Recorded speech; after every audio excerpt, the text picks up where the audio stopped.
नाज़रीन इकराम, ज़ुबान इंसान की सबसे बड़ी दोस्त भी है, सबसे बड़ी दुश्मन भी है। ये जन्नत में भी ले जा सकती है, ये जहन्नम में भी ले जा सकती है। ज़ुबान इंसान की दुनिया को भी जन्नत बना सकती है और दुनिया को जहन्नम भी बना सकती है।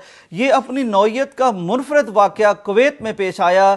एक जोड़ा था जिसकी अभी अभी शादी हो रही थी, काजी के सामने मौजूद थे। वहाँ के कानून, उसूल और दस्तूर के मुताबिक बहुत खूबसूरत जोड़ा और शादी, वो सारी कैफियत जो शादी में होती हैं। दुल्हन ने उरूसी लिबास पहना हुआ था, खामन ने इसका हाथ थामा हुआ था, ये दोनों नीचे उतर रहे थे।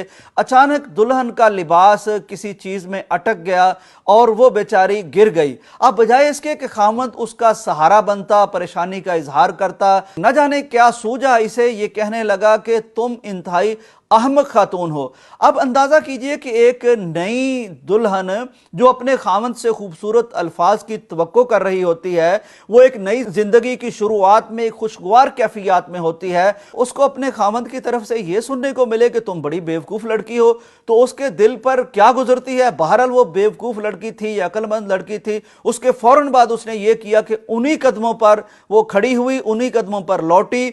वहीं जहां 3 मिनट पहले उसका निकाह रजिस्टर हुआ था, वहीं उसने खुला का दावा दायर कर दिया, फस्खे निकाह का दावा दायर कर दिया। उसने काजी साहब को बताया कि मेरे खामद ने मेरे साथ ये सलूक किया है, लिहाजा मेरा दिल ज़ख्मी हुआ है, मेरी रूह किरची किरची हुई है। जो बंदा इस मौके पर, अहम तरीन मौके पर, खूबसूरत मौके पर इस तरह मेरे साथ सलूक कर सकता है, वो आइंदा ज़िंदगी में क्या करेगा। लिहाजा आप मुझे ये निकाह फसख कर दीजिए। काजी ने उस दुल्हन की, उस लड़की की बात मान ली। चुनांचे कुवैत की तारीख का ये मुख्तसर तरीन निकाह बन के रह गया है, जो सिर्फ 3 मिनट बरकरार रहा और शायद ये इस एतबार से भी वाहिद निकाह रहा, वाहिद शादी रही जिसमें दुल्हन को अपने खामद की तरफ से शादी के फौरन बाद ये इनाम मिला कि तुम एक अहमक लड़की हो। नाज़रीन इकराम, निकाह का मौका हो या कोई और मौका हो, ज़बान के हवाले से कुरान मजीद ने और हदीसे मुबारका ने बहुत खुसूसी तौर पर हमें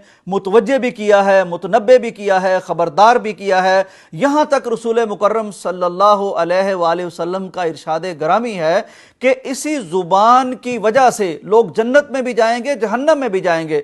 हज़रत मुआज़ रज़ी अल्लाह ताला अन्हु हदीस सुन रहे थे, नबी कायनात का कलाम सुन रहे थे, तो उन्होंने हैरत का इजहार किया कि ए अल्लाह के नबी, क्या इस ज़ुबान की इन कटी फटी बातों से, यानी बेहतियाती से कहे हुए जुमलों से, इसे भी हम जहन्नम में चले जाएंगे? तो नबी कायनात ने फरमाया कि बिल्कुल, इन पर गिरफ्त भी होगी और इनकी वजह से जन्नत और जहन्नम का फैसला भी होगा। चुनांचे ये वाक़या हमारे लिए बहुत बड़ा सबक है कि हम अपनी ज़ुबान पर काबू पाना सीखें, हम अच्छे अल्फाज अदा करना सीखें। यकीन कीजिए, कुरान मजीद ने बहुत बड़ा एक उसूल बयान फरमाया है कि तुम अगर किसी के साथ एहसान करते हो, नेकी करते हो, तावन करते हो, वह माली भी हो सकता है और तरह का भी हो सकता है, और उसके बाद अगर अपनी ज़ुबान के ज़रिए से उसे अजियत पहुँचाते हो, तकलीफ़ पहुँचाते हो, कोई एहसान करने के बाद उसे एहसान जतलाते हो कि फ़लाँ वक्त मैंने तेरे साथ ये एहसान किया था, ये हुस्न सलूक किया था, उस वक्त मैं था,